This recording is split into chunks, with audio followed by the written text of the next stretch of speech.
आज का कार्यक्रम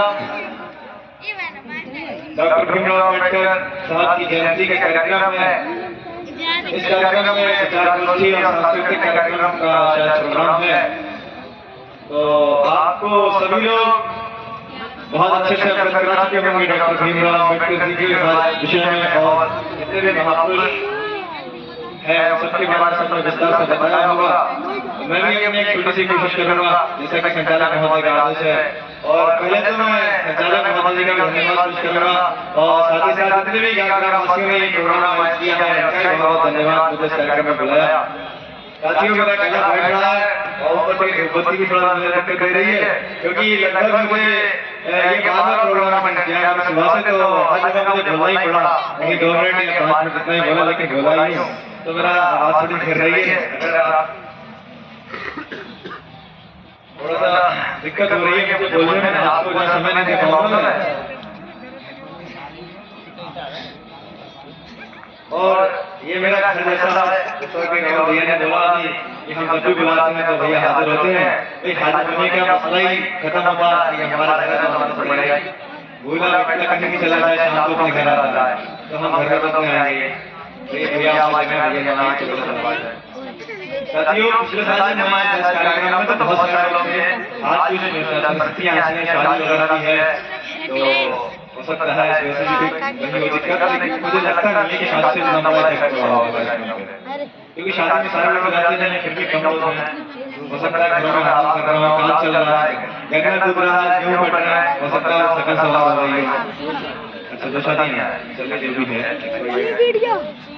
साथियों ज्यादा गड़बड़ न करते हुए मैं यही कहूँगा अपने समाज के लोगों से समाज नहीं चाहते हैं शायद भाई देखिए 2-3 तारीख के छोड़ो शादी रखा करिए। ये खास कर ये चीजें माता करने याद रखें कि जब डेट फिक्स होती है तो उनसे भी मशवरा किया जाता है कि कब की फिक्स की जाए। तो शादियों की डेट जो है 14 अप्रैल 6 दिसंबर और 15 मार्च हटा के रखी जाए तो ज्यादा बेहतर रहता है। 6 दिसंबर को बाबा साहब का महापरिनिर्वाण दिवस है। 15 मार्च को बाबा साहब घनश्याम जी की जयंती है। 14 अप्रैल को बाबा साहब की जयंती सभी लोग जानते हैं इसमें कोई विरोध नहीं। तो इन तारीखों से हटके कार्यक्रम रखी शादी का ज्यादा बेहतर रहता है। क्योंकि सबसे पहली बात तो ये कोई अगर कोई त्योहार होता है होली दिवाली या मुस्लिमों में ईद हो गया तो क्या आप शादी रख सकते हैं? ईद वगैरह नहीं रखते ना सब होली दिवाली रखते हैं तो भाई ये हमारे त्योहार में थोड़ी है। अगर समझे तो कहते हैं मानो महादेव का पत्थर है वही बात है मानो तो सब कुछ है। बाबा साहब ने हमारे लिए क्या नहीं किया भाई बाबा साहब ने हमारे लिए 4 बच्चों की कुर्बानी दी और क्या चाहिए। बाबा साहब ने हमारे लिए भाले दे दे भाई 4 साल तालाब से जो आंदोलन किया था महान किया गया उसमें उन्होंने भाले दे दे और क्या चाहिए। भाई बाबा साहब ने अपना पूरा जीवन हमारे लिए व्यतीत कर दिया हमारे लिए संघर्ष किया। बाबा साहब ने हमारे कानून मंत्री का इस्तीफा दिया क्या जरूरत थी। वो सैलरी लेते रहते कोई सम्मान चाहिए किसी को पर्सनल व्यक्ति को सम्मान चाहिए होता। अगर एमपी एमएलए बना देती है कोई राजनीतिक दल या कोई भी निकल जैसे बन जाए मैं राजनीति में नहीं चाहूंगा यहाँ पे लेकिन फिर भी उदाहरण के लिए तो बोलना ही पड़ेगा। कोई भी राजनीतिक दल किसी को अगर एक एमएलए बनाती है छोटा सा तो वो जितनी देर चाहता है कि मैं उसी दल का सेवा करता रहा हूँ। लेकिन बाबा साहब को बिना आम चुनाव के बिना किसी आम चुनाव यानी बिना लोकसभा के उनको प्रधानमंत्री पद दिया गया यानी राष्ट्रवासी चुनकर के भेजा गया। एक चीज में आपको बता दूं बाबा साहब ने अपने जीवन में कोई भी आम चुनाव नहीं जीता।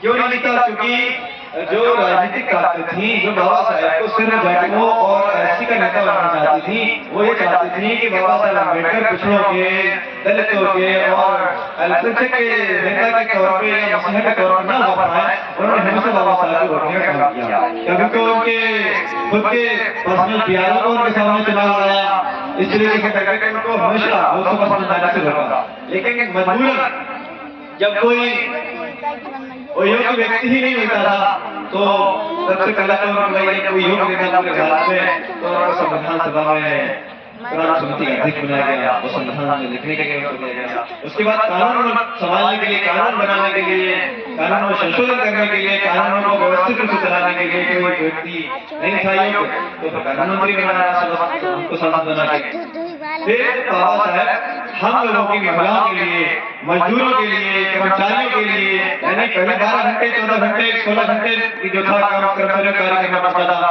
महिलाओं के लिए क्या किया उन्होंने हिंदू कोड बिल में हिंदू कोड बिल में महिलाओं के लिए उन्होंने भोग विवाह का रोक लगाई बाल विवाह की रोक लगाई एक्सपाइटेड इस तरीके से बहुत सारी चीजें हैं, मैं ज़्यादा तफसील में नहीं जाऊंगा क्योंकि मुझसे बोलने में दिक्कत हो रही है। इस सारी चीजें जब हिंदू कोड में लेके आया बाबा साहब ने समाज को और महिलाओं को तरक्की देने के लिए, उनकी परेशानियों को दूर करने के लिए, तो इसको उस बिल का बहुत लोगों ने विरोध किया, वो लोकसभा सदन में पास होने से उसको रोका, हिंदू कोड बिल को।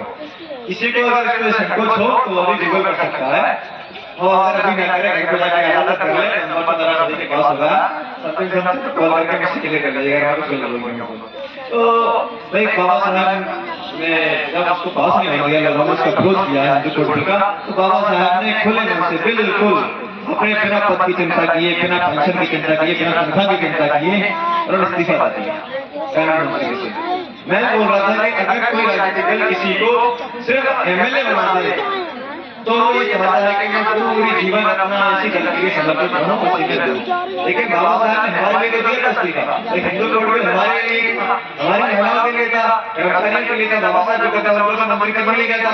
हालांकि ये जरूर है कि उनको बचपन में स्कूल के बाहर बैठना पड़ा, वो जो हमारी व्यवस्था है उसमें बाबा साहब को स्कूल के बाहर बैठ के शिक्षा ग्रहण करनी पड़ी। लेकिन समय बहुत बलवान है, इंसान की जिद बहुत मजबूत होती है, इंसान की जिद की अगर अच्छी अच्छी चीजें नहीं चलती। वैसे एक कहावत है हमारे समाज में चलती है, हमारे क्षेत्र में, कि नंगे बड़े के ईश्वर, कहते नंगे बड़े के ईश्वर, तो नंगे बड़े नंगे के जिद पे आ जाए, अपनी तो उनकी कोई नहीं कर सकता।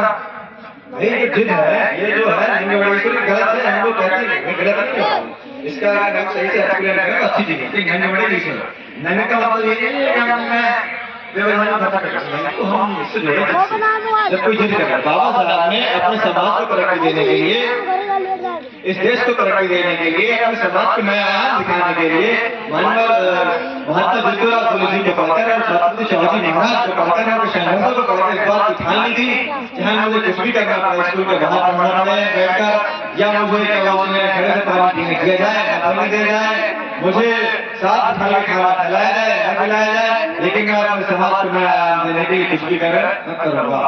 बाबा साहब ने शुरुआती शिक्षा जो है वो स्कूल से बाहर बैठ के लड़की कैसे की होगी, ऐसे मान लीजिए कॉलेज में एडमिशन ले जाना है, एक दिन हमारा बच्चा अगर पीछे लगेगा, हमारा जो मिलता है या जो भी क्लास होता है वो उसमें बच्चे को समझ नहीं आता से और अंदाजा करिए, कल्पना कीजिए कि बाबा साहब रूम के बाहर रखे थे, रूम कैसे होगा, कितना ध्यान लगा होगा, कितना मन किया होगा यूनिवर्सिटी में। मैं इस बात को इसलिए कह रहा हूँ, इतनी ध्यान लगा होगा क्योंकि यहाँ पर कुछ लोग बैठ के बातचीत कर रहे हैं, उनको मेरी बात सर्कल को नहीं कहेंगे, भाई कोई बात नहीं है, मुझे उनको लगेगा बाबा साहब बहुत बड़ा, वो कहा आसमान में कहा धरती के हिल भी नहीं, लेकिन फिर भी कह रहा हूँ कि उन्होंने किस तरीके से अपने टीचर की बातों को सुना होगा, किस तरीके से शिक्षा ग्रहण की होगी, ये हम सिर्फ कल्पना करें और कल्पना ही मात्र हमारे लिए इसका रास्ता है, कोई रास्ता नहीं। उन्होंने शिक्षा ग्रहण की, उन्होंने जिस चीज बात की कि मैं अपने समाज को, अपने समाज की महिलाओं को, अपने देश को मैं आगे ले जाऊँ, और शायद नहीं बजाय उनकी जिद की बात है कि इस देश में वर्ण व्यवस्था थी, मुस्लिमों को भी पढ़ने का अधिकार था और पढ़ के शुद्ध छोड़ जितने भी तीनों उनको पढ़ने का अधिकार था। मुस्लिमों को हुर्रियत का था क्योंकि वर्ण व्यवस्था के जो सर्वप्रथम है ब्राह्मण। हालांकि अगर ब्राह्मण ये आपकी व्यवस्था नहीं है, ये व्यवस्था आपके द्वारा बनाई गई पूर्वजों की व्यवस्था है। अगर आपको बुरी लगती है तो आप बुरा मानिए, क्योंकि इसमें आपकी गलती नहीं है, पूर्वजों की गलती है। तो कल के दिन आप हमारे समाज के लोगों से लड़े ना, इस बात में कोई हाथ है वो बात करके चलेगा। तो उन्होंने ही मुस्लिमों को यहाँ बुला के बसाया था, उन्होंने ही अपनी बेटियों के साथ, अपनी बहनों के साथ, जो भी आदमी के साथ शादियां करी और उनके ही साथ होते हैं अपना व्यवहार चलाया। तो इसलिए उनको रिश्तेदार देंगे तो मुस्लिमों को इसलिए पढ़ने का अधिकार दिया। और मुस्लिमों में किसको पढ़ने का अधिकार था? जो सैयद से, पठान से, मुगल से, तुर्क से, जो समाज में पिछले वर्ग के लोग हैं, मुस्लिम समाज में भी अंसारी हो गए और मंसूरी हो गए, अली हो गए, इनको भी पढ़ने लिखने का अधिकार नहीं था। इनको मेरे से नाम से बुलाया था इसी कारण। सिर्फ ब्राह्मणों ने ये सोचा कि पंडित लोगों ने ये सोचा कि जैसे पठान है, सैयद है, जवान से हैं, अपर कास्ट के लोग, इन्हें नहीं लगाया। तो इसलिए क्या बोलते हैं, इसी क्रम को उन्होंने बढ़ा के रखा और रिश्तेदारियां की, इनको सत्ता में हिस्सेदारी दी। क्योंकि मुस्लिम समाज थे अरब देश थे, अरब में ये हिम्मत बहुत थे बहुत, तो इन्होंने यहाँ पर युद्ध लड़ने के लिए बुलाया था। और कुछ ने आक्रमण करके भारत पे कब्जा किया। ऐसे में कोई कभी कहने लगा है कलकत्ते में पढ़े उसमें पढ़ा होगा कि भाई मुस्लिमों को आक्रमण करके राज किया था। भाई हमने सबने पढ़ा, हमने सबने